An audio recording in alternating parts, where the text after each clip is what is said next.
All right, good afternoon, everybody. It is Jay again, and it just so happens to be Thanksgiving here in Phoenix, Arizona. So happy Thanksgiving, everyone.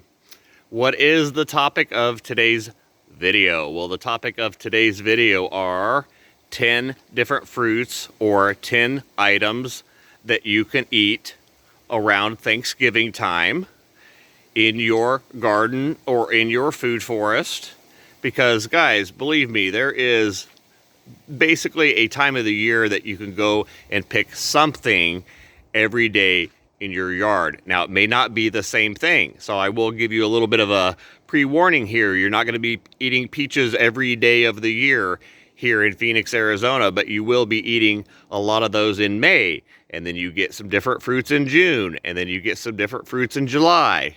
Okay, guys, so the multiple harvest thing, it does work, but it doesn't exactly work like people think. They seem to want something, the same thing every day of the year, and that's not exactly how that works. You're not going to be eating mangoes every single day, but you will be eating those for about 4 months straight. So, as you can see here, it is fall. You can see by the color change on the leaves, they are all starting to turn, which is good because you want these trees to go to sleep. About half your trees are going to go to sleep, and about half of them are going to stay awake and evergreen. Okay, so it's really nice having both of these things in your yard because things like citrus will stay nice and green and give you some nice color over the winter time, whereas something like what's next to it, a pomegranate, is going to completely shed all of its leaves and go dormant. So what you'll be left with is a stick figure. A lot of people don't realize that either. So that's the difference between an evergreen tree and a deciduous tree, one that's going to go dormant, is this one is going to lose all of its leaves. Okay, this happens to be a pomegranate. Right behind it happens to be a plum. This is a big purple plum. This one will also lose its leaves and go dormant, which is kind of funny because a lot of people say that the trees are protecting the trees below it from the cold, but you also have to realize that most of the trees that I have growing above the other tropical trees or microclimate trees, well, they go dormant, guys, so they're going to be stick figures, right? They're going to be all sticks up here. So sticks aren't very protective of the plants that are below them. The key here, or the idea here, which I've talked about before, is you're trying to warm the soil from below. You're trying to keep the plants warm from below. So the soil is what actually keeps them warm, guys. That's why I don't get out here and wrap these things for the winter time and cover them and do any kind of cold protection, because one, they need to get used to it. If they never get used to it, they're definitely going to freeze sometime in the future because it is getting cold. And you also have to realize that the cold triggers some things on certain plants. Like I get this one all the time too. So this is citrus, and you can see that the leaves have turned completely yellow, a solid yellow, right? And then they're going to fall off. So people think, oh my gosh, I'm losing my leaves. They're turning yellow. They're falling off. My tree's freezing. My tree's dying. I need to feed it. Oh my God. There's all this different theories of what's going on in the trees, and really what's going on, guys, is they're preparing to go to sleep, and they're also preparing to leaf cycle. So in the case of a pomegranate, which you can see right here, you can see that this one is going dormant. It's starting from the bottom. All of its leaves are turning yellow, but with the pomegranate, they'll turn yellow and they'll go all the way up and lose them. On a citrus, like this big lemon that's next to me here, this is an older tree, so it is going to lose a lot of these lower leaves that are at least a year old and completely spent, which means it's going to trigger him to start putting on some new growth here in the spring. So when you see something like this, or we see something like this, I don't panic because I know what's going on. And guys, literally what's going on is they are getting ready to leaf flush. So you're going to see this on your evergreens. Okay, so like your star fruits, your citrus, things like that are going to look like this. So don't panic, guys. So this was sort of a little by note of cold and things that are going dormant before we got into the fruit or what you can eat right now, because a lot of people panic this time of year when this is normal. This is normal. This is normal, okay? When you see this, they are leaf cycling. As long as the whole leaf is turning yellow, you are good to go. Completely normal, okay? All right, let's wrap up. Let's get into it, guys, because we just so happen to be right out here at the front. I guess we'll start from the front and move our way back. And we're going to start, number one, here with olives, okay? Olives. Olives, oh my gosh. Oh my gosh. Let me see if I can actually even show you guys the quantity of fruit on this tree, because it's literally dragging every single branch to the ground. So you can see that every single one of these little branches is completely loaded with fruit on the entire tree. Complete big just chains. Look at this. Big chains of olives. Wow, I didn't realize there were so many on this tree. Guys, they're by the thousand, okay? And I'll tell you what's interesting about olive trees is, if there was one tree on the entire property that I did not water and it would survive and produce fruit, it would be the olive tree. I mean, talk about a good plant for a no water region, right? This is an excellent plant for that. Oh my gosh, the fruit on this thing is just sickening. So this is a huge tree, or a big tree. It just so happens to be right out here on the street. So you know it's getting pretty much the worst sun ever. The plant looks incredible all year. It's an evergreen, completely full of fruit. I mean, you guys can see that thing is just pulling over from the weight of all the fruit. So to me, I mean, talk about a good plant or a good tree for Arizona. Oh my gosh, it would be the olive, because these are super, super productive. And they just so happen to be really pretty trees and evergreen and take the heat. I mean, what more do you want out of a plant in Arizona, guys? All right, so let's start there. Number one being the olive tree. Okay, and olive trees grow in containers, guys, so I thought I'd add that as a little by note. You can have all of these trees that I'm talking about also in pots. So hey, what do you know? Look, I'm an enabler, right? So now all you folks that have pots, well, I would do a 25-gallon pot if you're going to do all these trees I'm talking about potted, because they will all work potted, right? But here just so happens to be a really nice, big, beautiful olive in a pot, right? So will they work in a pot? Yes, they will work in a pot. These were already picked. These are much larger. This is a much larger olive variety and a little bit earlier than the one that I just showed you in the street. All right, guys, olives, number one. All right, so number two, let's give number two spot to pears, because this is a funny one where nobody thinks that they grow here or even considered growing them here, but pears work excellent here. You can see here by the size of these two on this branch here. Now, I will tell you that most of the pears have already been eaten. There are a few varieties that are still hanging onto their fruit, like these two giant branches, but you can also see that the trees are going dormant. They're literally going dormant around it, right? So you're getting a lot of this fall color, and then the leaves will shed it. And in often cases, you've got the fruit just kind of standing there on its own, right? It doesn't have any leaves left, but you do still have some fruit on the tree. Now, not only is the olive an incredible tree, or very, very strong tree, but I'll tell you too, the pears are excellent and extremely strong too. This would be probably number two in hardiness also, although I'm not doing this list for any particular order. This just so happens to be the next one. This would be pears, and pears do excellent here. Full sun, not a lot of water, become a nice big shade tree. They produce fruit, and then they give you some of this beautiful fall color, because we actually don't get too much fall color here. And you can see that these put on some really brilliant, I don't know if you guys can see this, but very brilliant oranges and yellows and pinks and reds.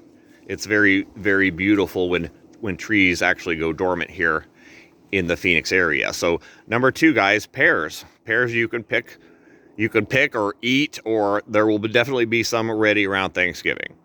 All right, let's do number 3. Okay, number 3. Number 3 is going to be citrus. And I will tell you that not all citrus is built equal. And what do I mean by that? What I mean by that is there's a very long, large ripening season on citrus. Okay, so it sort of starts right now at Thanksgiving, and it's going to continue all the way till April and May of next year. So very, very, very large window to get citrus. Now, what do these happen to be? Well, this is one of my favorites, one of the trees I carry here at the nursery. This is called a Miwa kumquat. And you want to talk about not only productive, but tasty. This is probably the very best flavored kumquat. In my opinion, this one happens to be sweet on the outside and sweet on the inside. And these are basically like eating little oranges, little navel oranges. These things are so delicious. Little pocket-sized oranges. All right, guys. So not all the citrus is going to be ready right now. You've got a very long harvest, like I said, of citrus. It just so happens to be some are a little bit earlier than others. You've got things like kumquats, and you've got mandarins. Mandarins are coming on here real soon. Oh man, they're getting nice and big too. So these are mandarins, not quite ready, but there are a few more that are becoming ready. In fact, some of these limes, or the sweet limes in particular, they are all ripe.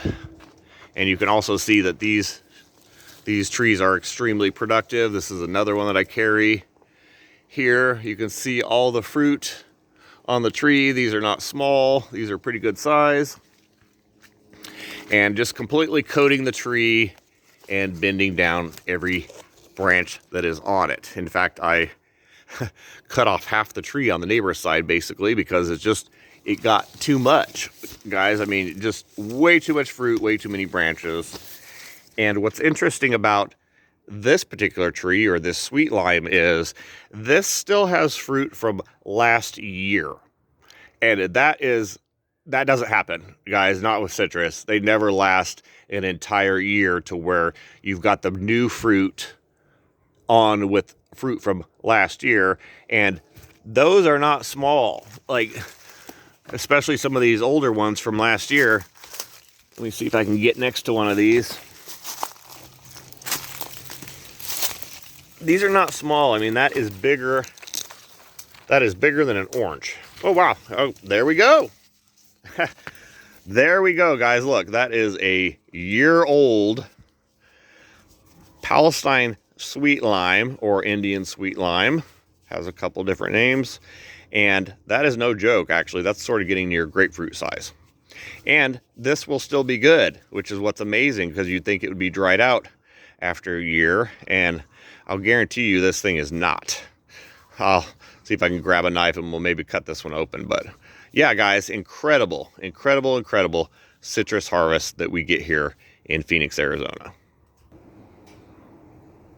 All right, so another cool citrus that seems to be pretty much ready every day of the year. This is a good one for you guys. Is going to be the Australian finger lime. And these come in greens and reds and purples, and you pretty much name it. They come in all different colors. You can see that these are completely ready. These ripen from a sort of a very dark green small finger into these very, very large, sort of this reddish color. That's going to be even on these green ones. So these green ones are going to turn this reddish color on the outside, even though these are not red Australian finger limes on the inside. They're still going to be red on the outside.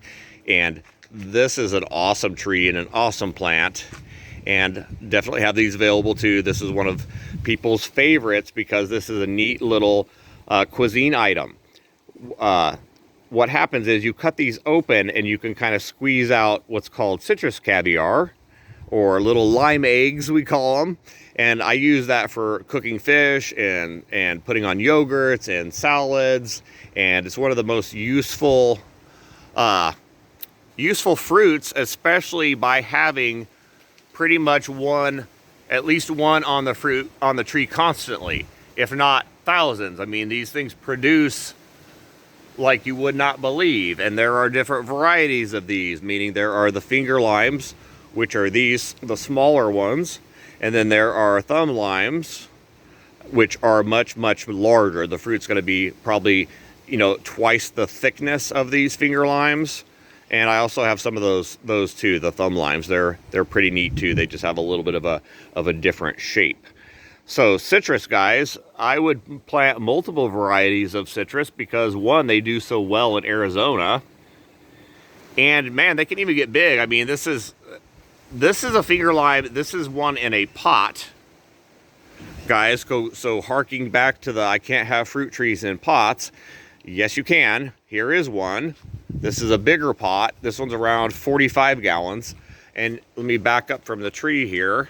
You can see that this is just sitting right next to the corner of my house here. It's just sitting here in a pot, and it produces, because this is how I walk through. So I'm able to kind of pick something, pretty much all the time off of that plant.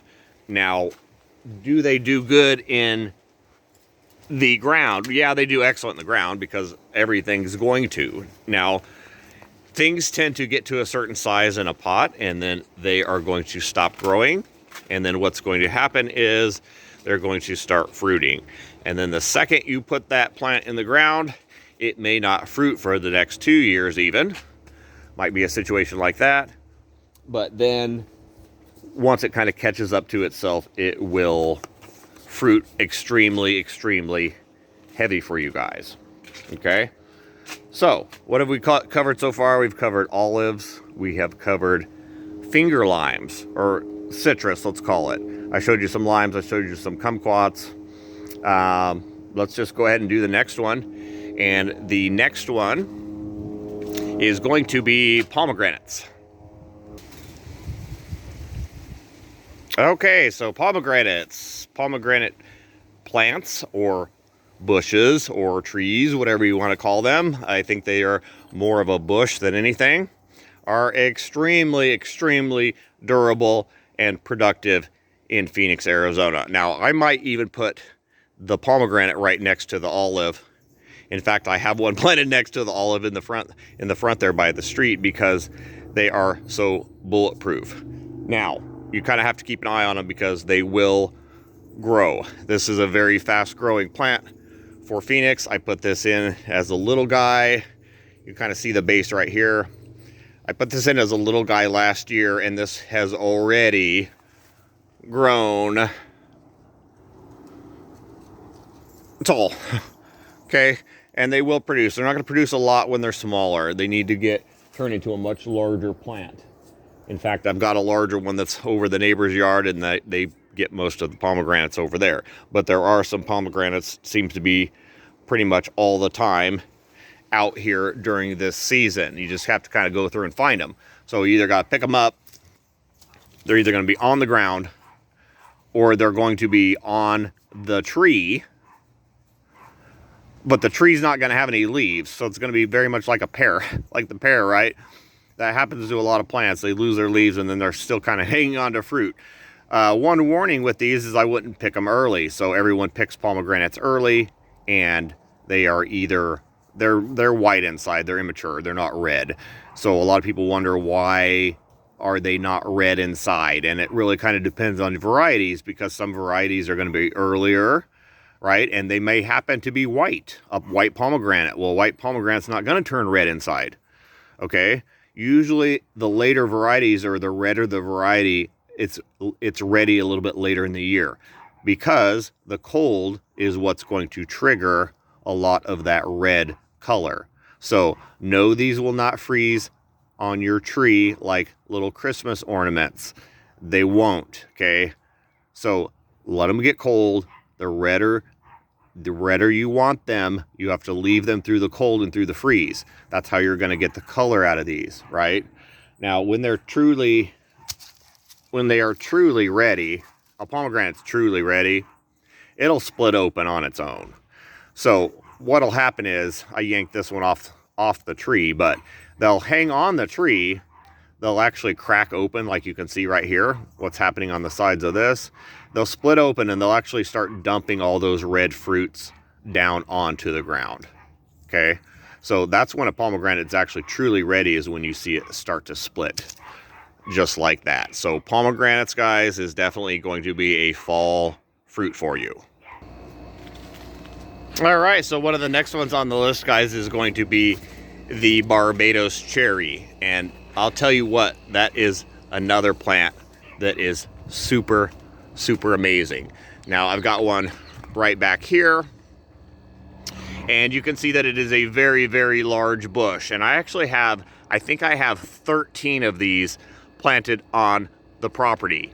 And I can't really zoom up on this one. I probably need to go to the one out there in the front, but they are producing cherries still, okay? So it is still not cold enough for them to be triggered to not fruit yet. So Barbados cherries, although I can't give you the best example here, but hey, we do have one in a pot too, right?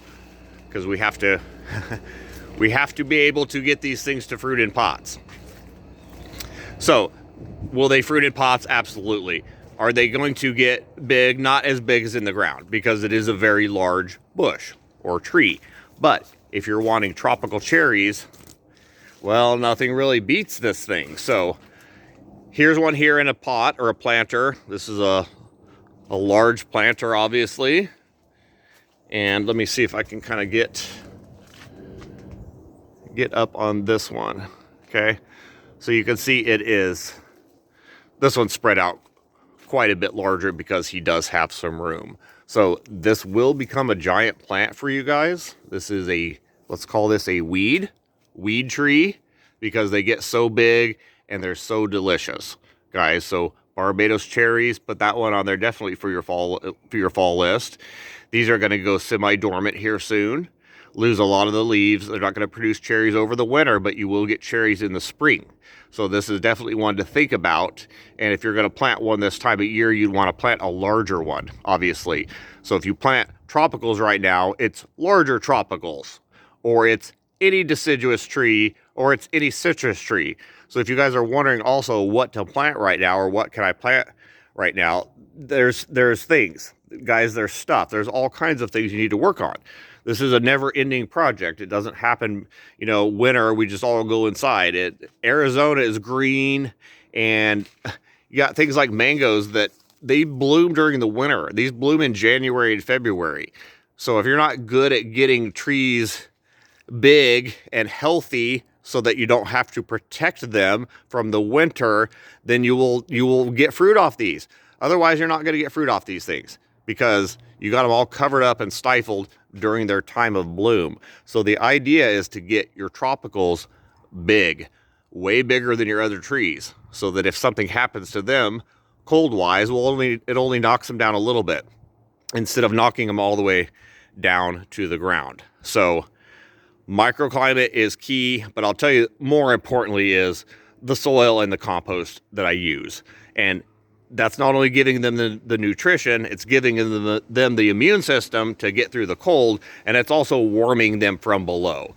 So is composting necessary? No, but that's literally the 100% why I have success on these things. And if I didn't do that, it's more than just food. I mean, compost is probably the very best thing that you could actually put on your fruit trees, because you need them to do good. Like, I can't have these mangoes freezing in the wintertime. Like, they need to be strong. They need to be able to take it and take the abuse and take the sun.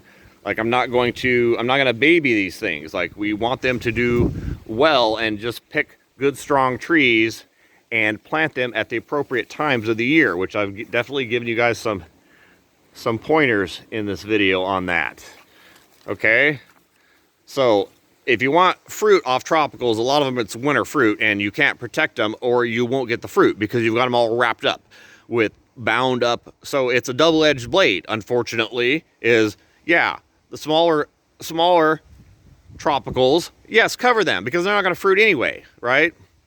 But the bigger ones you can't do much for because you want them to fruit and they need to be outside like this. They can't be in like a stifled box. Unfortunately, the larger ones that are fruiting. Okay, we're not talking about the smaller ones here. Okay, so definitely some good pointers there, right? Okay, so where have we ended up on our list? I think we are almost done. We are going to cover guavas real quick because guavas, if you have that microclimate, you have to remember that they're also going to put on a fruit right now, right? This is one of the fall fruits. You can see he's got some little guavas on him, right? And you can also see, come on. And you can also see that he is actively growing right now. I mean, it is becoming winter, guys. It is 38 at night, you know, which should definitely have triggered a lot of these to kind of stop growing, but they're still growing because it's still warm enough, which means you'll get a bumper crop on guavas if you can keep them from freezing. You'll get a little bumper crop here in the spring. But you can see these have active growth, like brand new little growth, right out here in the open. I mean, it's cold enough. Okay, here's another clue for you guys. Let this one sink in. It's cold enough to where a tree that needs chill hours right next to it, that goes dormant and loses its leaves, right? These have already been triggered to lose all their leaves, which means it's been cold enough to send that reaction in, right? To where your stone fruits, see, they're sticks. Watch. Ding, ding, ding, ding, ding. Boing. So not only is this not, this isn't really providing any protection for this guava being a stick figure. Also, you know that it's cold enough for this to go dormant, and this sitting right next to it is still active and green and happy, right? So you got to figure something's going on there, right? Because you have to have the two coincide with each other and live in the same spot.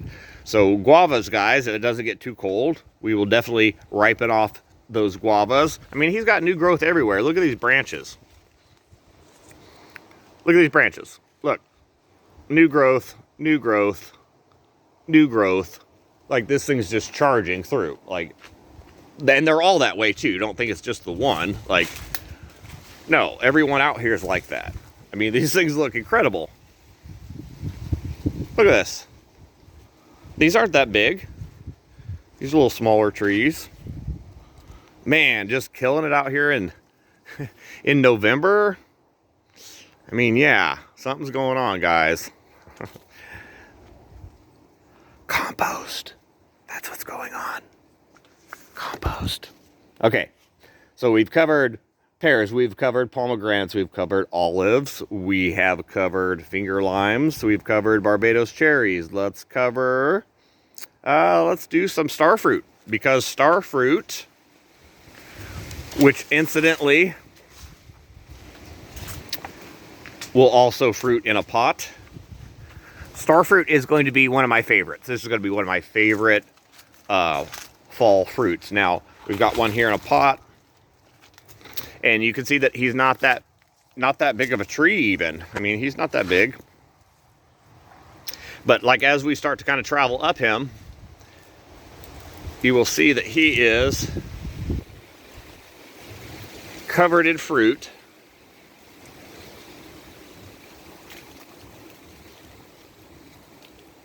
Right? Even being a little potted tree. Even being a little potted tree. Ooh, man, those are pretty. Sitting out here in the winter, right? Now, how neat is that? I mean, he's got them all the way up. Wow, look. Look, look, look. Oh, man, it's windy today. So look. Nice little potted tree. Oh man, it's windy. So there's one in a pot, fruiting, of course. And then they're everywhere in the ground. This is one of my favorite fruits, like I said. So I think there are 13 star fruit trees here in the ground and all producing. So you want to talk about the fruit? Yes, the fruit is amazing on these. So this is one of them. And you can see that this one is not only getting beat to shit by the wind today, just kidding guys, but it's always something. It's always something trying to wreck your plants, right? You can see that this one's actually gotten quite tall. This one is above my roof, and this one also is full of fruit. They're just very hard to see because they blend in so well with the leaves. But we're gonna have hundreds of star fruits, but we do every year because these things are so productive. I mean, when they put on the fruit, they put on the fruit. And this actually looks like it's gonna be a light year on this tree in particular. But like I said, I've got them all over the place. I mean, just big clusters of fruit. Look at that big cluster. Oh yeah. Just big clusters of star fruit. So we get hundreds and hundreds of star fruits a year off of these plants. And oh my gosh, wow, look at all those. Look at all those. That is quite a patch up there. So they kind of grow all over the branches. I don't know if you guys can see those, but they grow in these big clusters on the branches. And absolutely one of my favorite fruits. Oh man, they're just everywhere. Everywhere.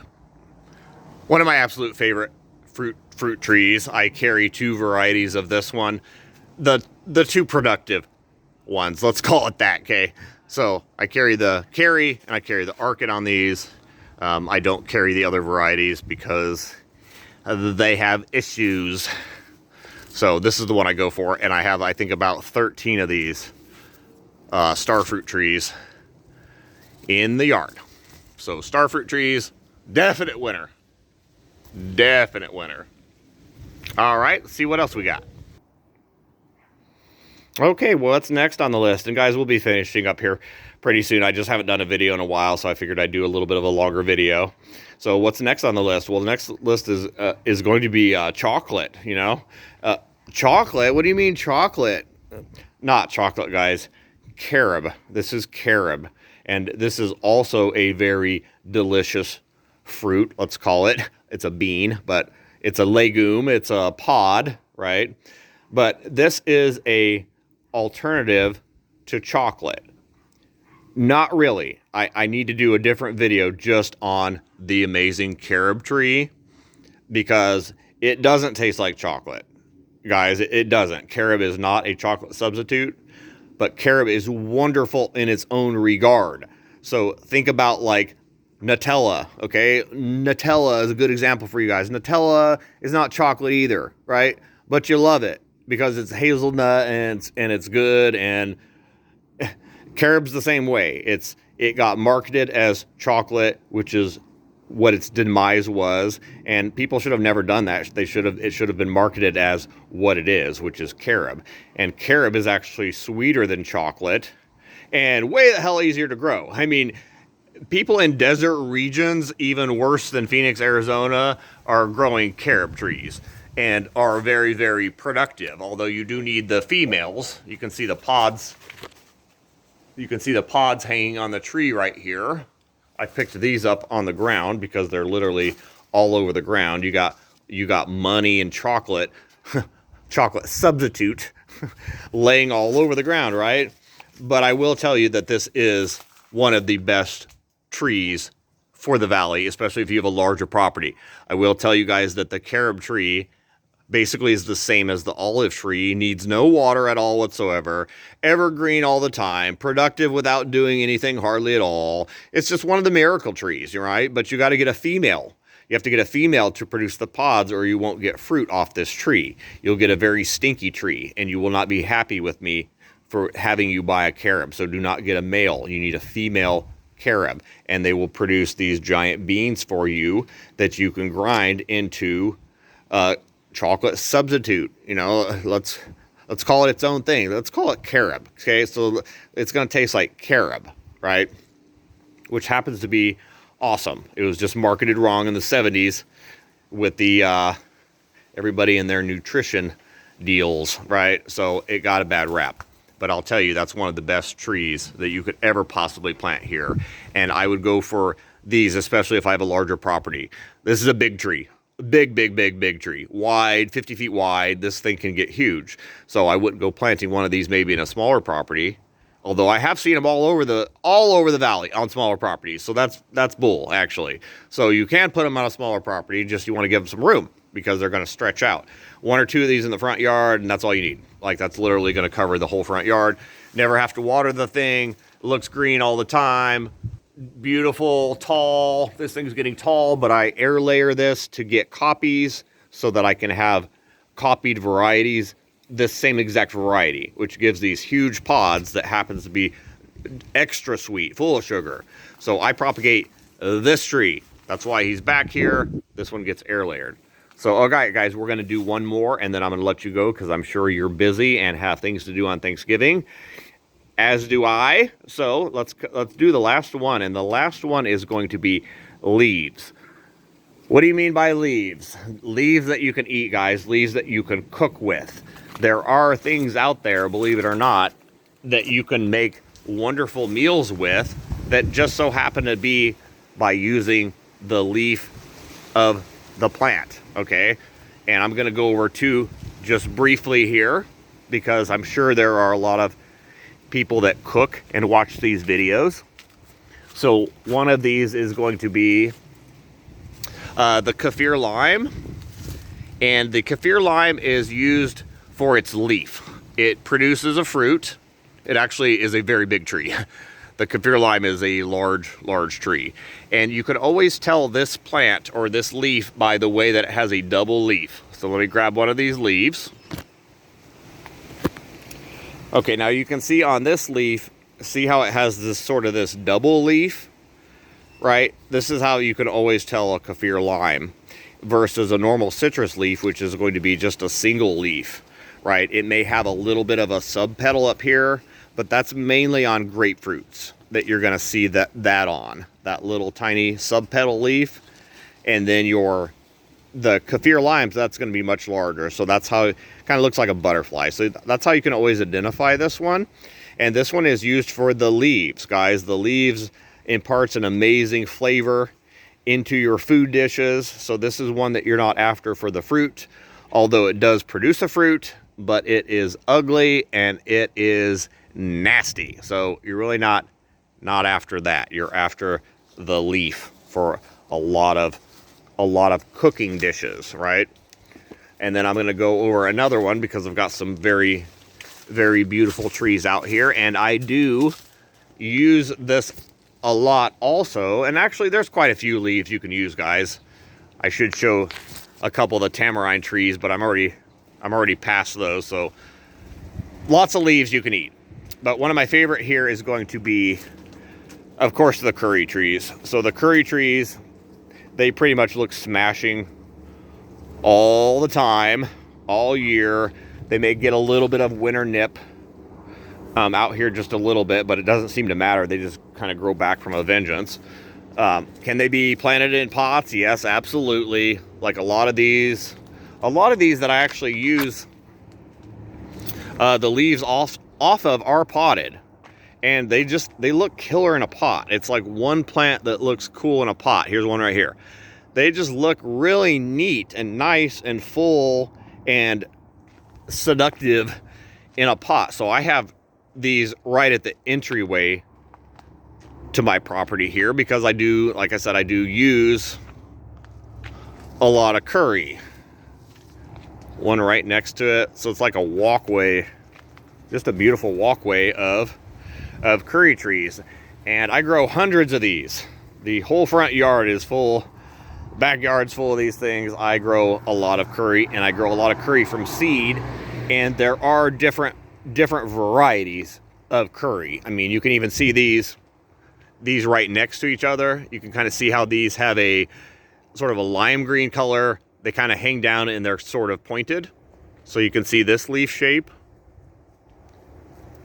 right? That's a curry. And then this is also curry, which looks completely different, right? So we've got you can see the leaves right here. So much darker, right? And different shapes. So these are pointed. These are a little bit more round, a lot larger.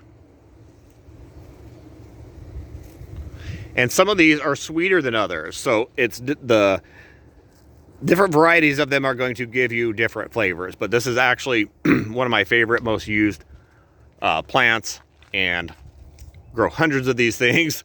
And they're just great for Arizona and for the full sun. You gotta keep in mind that this is getting all afternoon sun only.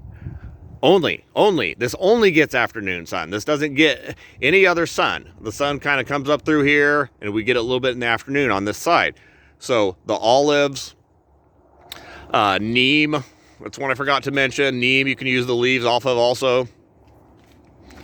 Curry, Barbados cherries, pomegranates. Okay, so what's citrus? So what's the strong plants, guys? Because these are only getting afternoon sun as it kind of goes down this alleyway here. Not too much help from above.